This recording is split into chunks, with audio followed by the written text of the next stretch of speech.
Assalamualaikum warahmatullahi wabarakatuh. Selamat datang di mata kuliah Tata Kelola Teknologi Informasi. Bersama saya dosen pengampu Anda semua, Irfani Zuhrufillah. Pada kesempatan kali ini kita akan membahas tentang materi yang untuk pertemuan 14 dan pertemuan 15, dan ini merupakan final meet kita, di mana pada materi kali ini kita akan membahas tentang standar sistem informasi. Ini adalah lanjutan dari pertemuan sebelumnya. Kemudian dan ada subpokok yang selanjutnya adalah aplikasi layanan auditing organisasi. Selanjutnya kita masuk kepada standar keamanan sistem informasi. Sebelumnya kita akan reminder lagi tentang computer crime atau kejahatan komputer. Nah, ancaman adalah suatu aksi atau kejadian yang dapat merugikan perusahaan atau organisasi. Nah, kerugian ini bisa berupa uang, bisa berupa tenaga, atau bisa berupa kemungkinan berbisnis, reputasi organisasi, bahkan mungkin dapat menyebabkan kerugian atau pailit. Nah, menurut Westallings ini ada beberapa kemungkinan ancaman. Yang pertama, interruption. Itu adalah perangkat sistem rusak atau menjadi tidak tersedia, yang merupakan ancaman terhadap ketersediaan. Yang kemudian ada ancaman berupa interception, merupakan pengaksesan informasi oleh pihak yang tidak berwenang. Kemudian ada ancaman modification atau pihak yang tidak memiliki wewenang, tidak hanya mengakses informasi tetapi juga bisa melakukan perubahan terhadap data atau terhadap informasi. Dan ini sangat berbahaya. Yang kedua ada fabrication atau penyisipan objek palsu ke dalam sistem oleh pihak yang tidak berwenang. Dan ini adalah ancaman-ancaman yang merupakan bagian dari computer crime atau kejahatan komputer.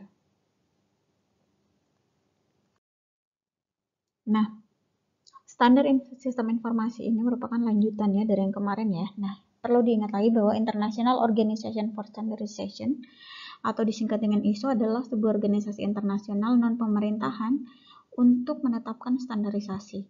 Bekerja sama dengan International Electronical Commission atau IEC adalah organisasi standarisasi internasional yang menyiapkan dan mempublikasikan standar internasional untuk semua teknologi elektrik, elektronika, dan teknologi lain yang terkait yang dikenal dengan elektroteknologi. Nah, standarisasi ini digunakan untuk mendukung inovasi dan memberikan solusi terhadap tantangan-tantangan global.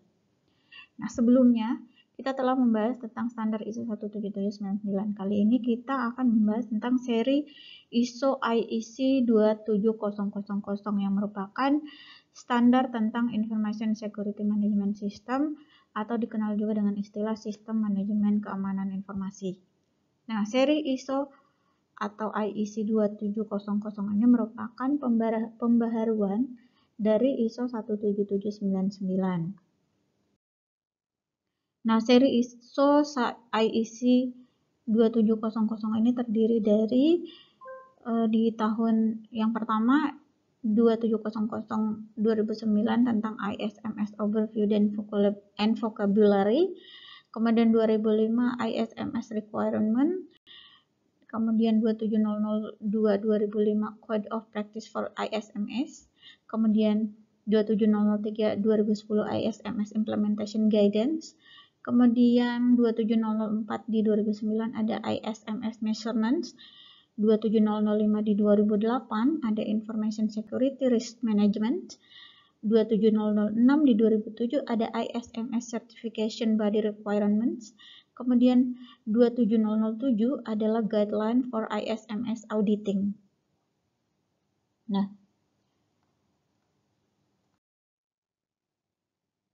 kebijakan keamanan sistem informasi ini memiliki standar yang digunakan untuk semua jenis organisasi, baik organisasi pemerintahan, komersial maupun non-komersial. Nah, hubungan antar keluarga ISO IEC 2700 ini bisa dilihat pada diagram ini. Bagaimana panduan umumnya, bagaimana persyaratan umumnya, dan terminologinya seperti apa. Nah, bisa dilihat ya pada diagram ini. Oke, sekarang saya lanjut.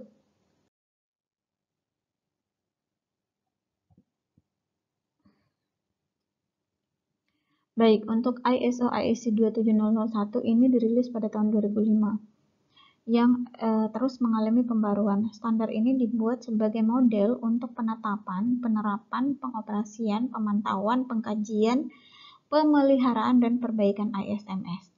Nah, pendekatan proses ini menekankan pada beberapa hal. Yang pertama, pemahaman persyaratan keamanan informasi organisasi dan kebutuhan terhadap kebijakan serta sasaran keamanan informasi. Yang kedua, penerapan dan pengoperasian kontrol untuk mengelola risiko keamanan informasi di dalam bentuk konteks risiko bisnis organisasi secara keseluruhan. Yang ketiga, pemantauan dan tinjau ulang kinerja dan efektivitas ISMS dan peningkatan berkelanjutan berdasarkan pada pengukuran tingkat ketercapaian dari sasaran sebuah organisasi. Nah, standar ISO IEC 27001 ini merupakan standar yang mengadopsi model PDCA atau Plan Do Check Out untuk membentuk seluruh proses ISMS-nya. Nah, standar ini memberikan model yang kokoh untuk menerapkan prinsip-prinsip yang ada di dalam panduan yang mengatur asesmen risiko, desain keamanan, penerapan, kemudian manajemen keamanan, dan reassessment-nya. Nah, penjelasan PDCA ini bisa dilihat. Plan ini merupakan established dari ISMS.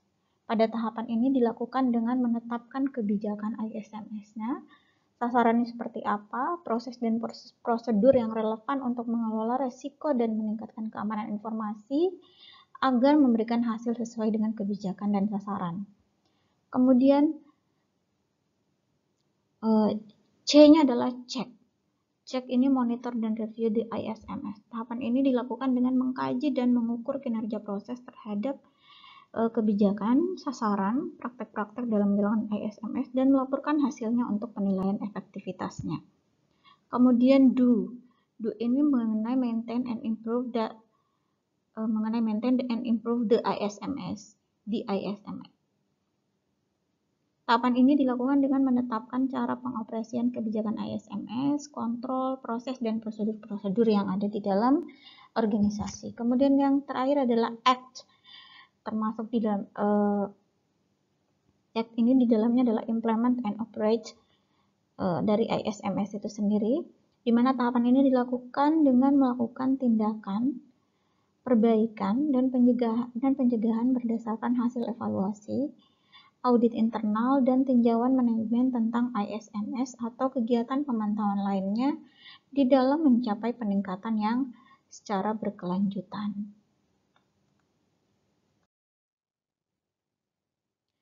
ISO IEC 27001 ini merupakan standar yang menjelaskan beberapa syarat utama yang harus dipenuhi. Antara lainnya adalah sistem manajemen keamanan informasi, kemudian tanggung jawab manajemen, kemudian ada audit internal ISMS, kemudian ada peninjauan ulang terhadap manajemen ISMS, dan ada peningkatan berkelanjutan. Ini adalah syarat utama yang harus dipenuhi. Di samping syarat-syarat ini juga ada penetapan sasaran kontrol keamanan sistem informasi yang ada di dalam 11 area pengamanan. Areanya bisa dibaca sendiri di sini ya. Kemudian saya lanjut. Nah, manfaat dari penerapan ISO IEC 27001 ini berhubungan dengan standar keamanan sistem informasi itu memiliki manfaat seperti yang pertama, akan meningkatkan kepercayaan publik terhadap informasi yang dihasilkan dan diproses oleh sebuah perusahaan, serta meningkatkan jaminan kualitas dari informasi yang dihasilkan oleh perusahaan. Yang kedua, manfaatnya adalah standar ini dibuat untuk memudahkan organisasi dan dapat disesuaikan kebutuhannya terhadap tujuan, sasaran, dan lingkup organisasi. Yang ketiga, juga memungkinkan integrasi dengan model keamanan sistem informasi lainnya. Nah, meskipun keamanan sistem informasi tidak dapat secara langsung dinilai dengan uang, sebetulnya keamanan sistem informasi itu dapat diukur dengan besaran uang. Dan penerapan ISO IEC 27001 ini dapat dijadikan sebagai acuan penilaian dari keamanan sistem informasi itu sendiri. Nah, pembahasan untuk standar sistem keamanan informasi ini sampai di sini. Sekarang kita lanjut kepada aplikasi layanan auditing organisasi. Ini adalah hanya contoh saja. Aplikasi layanan auditing organisasi ini perlu diketahui adalah dengan berjalannya sebuah bisnis yang semakin besar itu tidak menutup kemungkinan akan terjadi kesalahan atau kecurangan di dalam laporan keuangan maupun laporan manajemen bisnis lainnya. Nah, untuk menghindari itu diperlukan pihak atau cara yang dapat mengatasi permasalahan tersebut. Nah, tentunya hal ini memerlukan evaluasi yang lebih dikenal di dalam dunia organisasi, yaitu audit. Nah, salah satu aplikasi layanan audit ini adalah salah satu contohnya. Pada kesempatan kali ini yang dibahas adalah tentang InAudit atau Inapsis Audit System. Nah, InAudit ini atau sistem manajemen audit ini, Inapsis Indonesia menciptakan suatu sistem manajemen audit atau yang disingkat dengan InAudit yang dapat digunakan dalam melakukan pengawasan dan evaluasi terhadap efisiensi dan efektivitas operasional sebuah organisasi.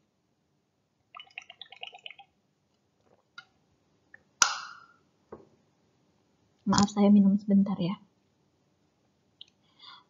Nah, InAudit ini dirancang dengan perintah dapat mengaudit aktivitas program kerja yang diselenggarakan atau yang bisa diaudit. Lalu kemudian melaporkan apakah sumber daya atau dana yang telah digunakan itu apakah sudah digunakan secara efisien, serta apakah tujuan dari program dan aktivitas yang direncanakan itu sudah tercapai dan tidak melanggar ketentuan atau kebijakan yang sudah ditetapkan oleh perusahaan. Nah, ini adalah contoh dari tampilan sistem Inapsis. Nah, ini bisa dilihat di sini ada pengawasan, di sini ada temuannya, kemudian di sini ada rekomendasi serta tindak lanjutnya seperti apa, dan di sini ada grafik yang bisa dilihat dalam pelaporannya.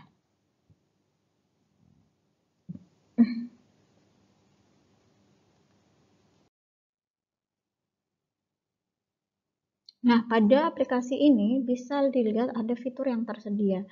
Tujuan kerja dari sistem InAudit ini yaitu mengidentifikasi kegiatan program dan aktivitas yang masih memerlukan perbaikan dengan cepat dan tepat. Nah, sehingga dengan rekomendasi yang diberikan nantinya dapat segera dilakukan perbaikan atas pengelolaan berbagai program dan aktivitas pada perusahaan. Dan manfaat yang diperoleh dengan adanya InAudit ini yaitu memberi informasi operasional yang relevan dan tepat waktu untuk pengambilan keputusan. Yang kedua, membantu manajemen dalam mengevaluasi catatan, laporan-laporan, dan pengendalian. Yang ketiga itu memastikan ketaatan terhadap kebijakan manajerial yang ditetapkan, kemudian rencana-rencananya, prosedur serta persyaratan peraturan perusahaan atau pemerintah. Yang keempat, mengidentifikasi area masalah potensial pada tahap dini untuk menentukan tindakan preventif yang akan diambil. Yang kelima, menilai tren ekonomi dan efisiensi penggunaan sumber daya termasuk memperkecil pemborosan. Yang keenam, menilai efektivitas di dalam mencapai tujuan dan sasaran perusahaan yang telah ditetapkan. Yang ketujuh, menyediakan tempat pelatihan untuk personil dalam seluruh fase operasi perusahaan. Dan yang kedelapan adalah memberikan rekomendasi-rekomendasi yang bertujuan untuk memperbaiki manajemen organisasi yang diaudit. Nah, di dalam Inapsis, modul-modul audit yang sudah terbangun dan saling terintegrasi satu sama lain ini dapat dilihat pada gambar ini ya. Nah, di sini modul-modulnya itu ada 4. Perencanaan audit, kemudian ada penugasan audit, ada pelaksanaan audit, dan monitoring tindak lanjut.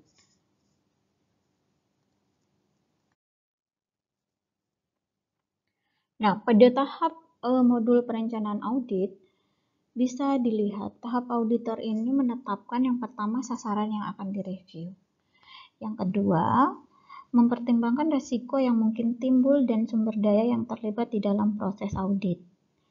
Yang ketiga, kemudian menentukan program audit yang paling sesuai dengan perusahaan dan memastikan persetujuan dari top manajemen atau dari manajemen level atas di dalam melakukan proses audit.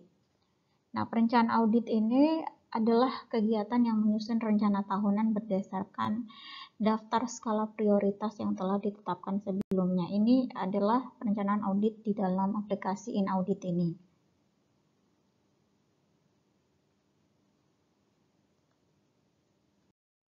Lalu kemudian ada modul penugasan audit.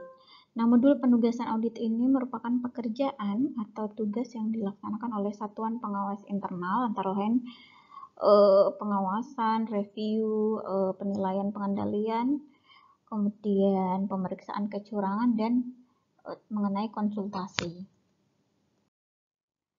Lalu untuk modul pelaksanaan audit.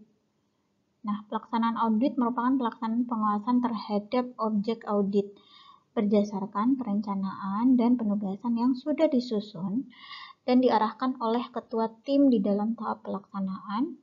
Kemudian auditor menganalisis, lalu kemudian mengumpulkan berbagai informasi dan membuktikan kebenaran dari informasi yang diperoleh. Lalu kemudian dilakukan proses pengujian informasi yang harus diawasi oleh pihak yang menunjuk auditor agar penilaiannya itu objektif dan sasaran pemeriksaan dapat dipercaya.